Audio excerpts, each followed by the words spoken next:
Querido Padre Fábio, meu nome é Regina Beatriz, sou de Uberaba. Parabéns pelo que o senhor falou na palestra do Halel, no show e na homilia. O que mais me marcou esse ano foi a hora que o senhor falou que não podemos deixar nada nos desvalorizar como pessoa, nos diminuir, nos machucar, e que nós devemos ter atitudes que nos santifiquem, que sempre nos façam, que possam nos fazer ser respeitados, enxergar que somos templo onde vive e habita o Espírito Santo.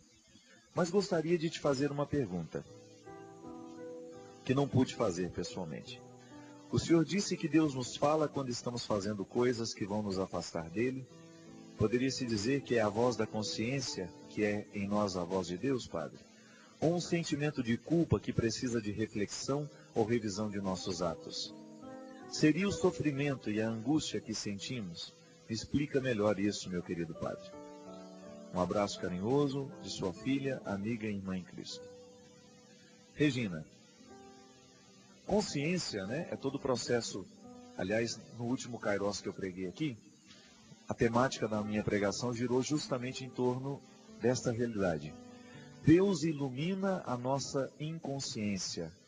E tudo que nós retiramos da inconsciência e que passa ao processo da consciência, torna-se matéria-prima a ser trabalhada na nossa humanidade. Digamos que você tem um problema inconsciente que lhe gera um jeito de agir. Muitas vezes nós agimos de forma inconsciente. Eu não sei por que estou sendo agressivo, por exemplo.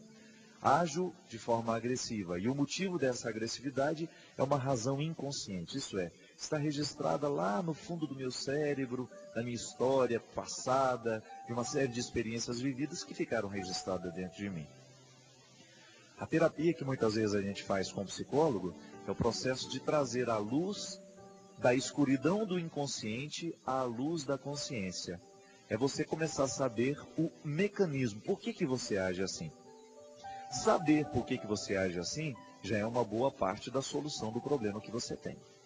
Então, todas as vezes que nós nos acusamos de alguma coisa no processo de trazer isso que nós chamamos de consciência, né? A minha consciência está me acusando. Isso é, ela está iluminando para que eu tenha, então, nas minhas mãos aquilo que na minha vida é errado. Aquilo que precisa ser diferente.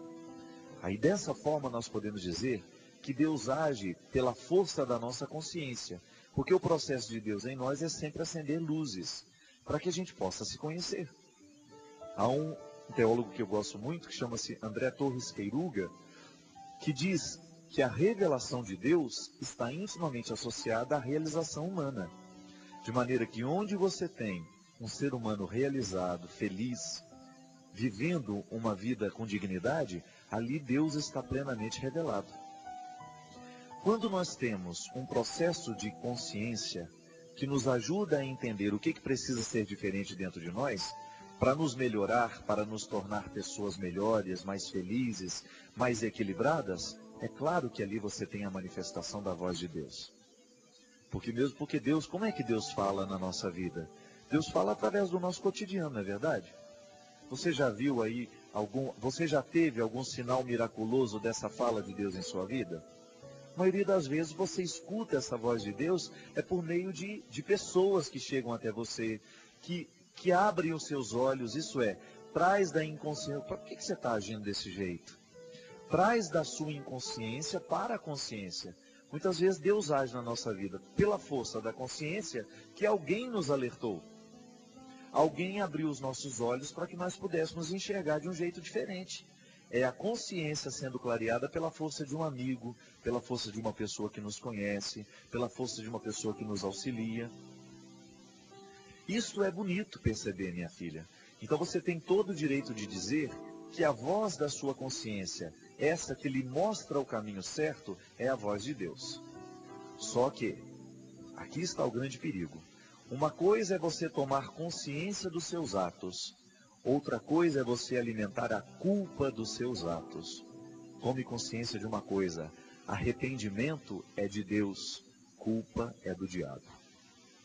A culpa, o sentimento de culpa, não pode nascer de Deus por uma razão muito simples. Arrependimento nos reconstrói, culpa nos destrói.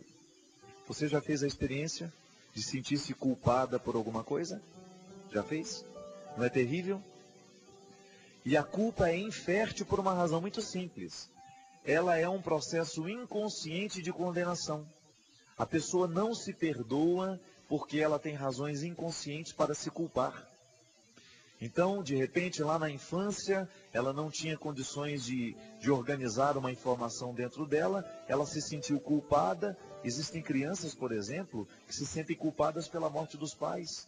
A mãe morreu, de repente ela tinha tido uma discussão, um desentendimento com a mãe, era criança. A mãe morreu logo em seguida, por uma fatalidade. A criança assimila que ela morreu porque ela brigou com ela. Quantos adultos desorganizados do ponto de vista afetivo têm as suas raízes dos afetos desorganizados lá na infância? Quanta criança, após uma discussão com a mãe, após um desentendimento, a mãe morre, ele assimila que a mãe morreu porque ele brigou com ela. Uma criança não tem condições de organizar uma informação diferente. Aí ela guarda aquela culpa no inconsciente. Essa culpa vai amargurar a vida inteira essa pessoa. Ela vai se tornar infeliz ao longo da vida. Ela não vai se sentir capaz de muita coisa. Culpa é processo destrutivo. E nós não podemos dizer que Deus nos culpa de alguma coisa. A força de Deus na nossa vida não é para nos culpar, é para nos levar ao arrependimento. Santo Agostinho dizia de maneira muito bonita que até para eu reconhecer o meu pecado eu preciso da graça de Deus. Porque a minha consciência, ela se clareia para eu saber que eu errei, é pela força de Deus em mim. O diabo nos anestesia e todas as realidades diabólicas, elas nos anestesiam para que a gente não se culpe de nada, para que a gente não se arrependa de nada. Essa culpa é o primeiro movimento de nós, dentro de nós, para o arrependimento, mas ela não pode permanecer muito tempo. Eu me sinto culpado de alguma coisa que fiz. Eu me sinto arrependido de uma coisa que fiz. Se eu me sinto culpado, eu corro o risco de me amargurar o resto da vida e não fazer nada por mim mesmo. Agora, se eu me sinto arrependido, eu corro atrás para modificar o fato. Então, minha filha, nunca associe processo de culpa com processo de Deus na sua vida. Tanto é que um dos grandes males que nós carregamos na vida é o bendito chamado sentimento de culpa. Sentimento de culpa pode nos vitimar o resto da vida. E a gente se torna uma pessoa terrivelmente infeliz, porque a gente se culpa de acontecimentos do passado que a gente não corrigiu. Diferente do arrependimento, que nos leva para frente. O arrependimento, ele nos leva para a solução daquilo que a gente estragou. Eu, por exemplo, como padre, digamos que a pessoa vem e me confessa assim: Padre Fábio, eu roubei na minha empresa. Roubei de um amigo meu, roubei R$2.000 do meu amigo. E eu pergunto, você se sente culpado pelo que você fez? Sinto. Tudo bem. Essa culpa lhe levou ao arrependimento? Já deu o passo? Não, padre, eu não me sinto arrependido, não. Só me sinto culpado, mas não sinto vontade de resolver a coisa.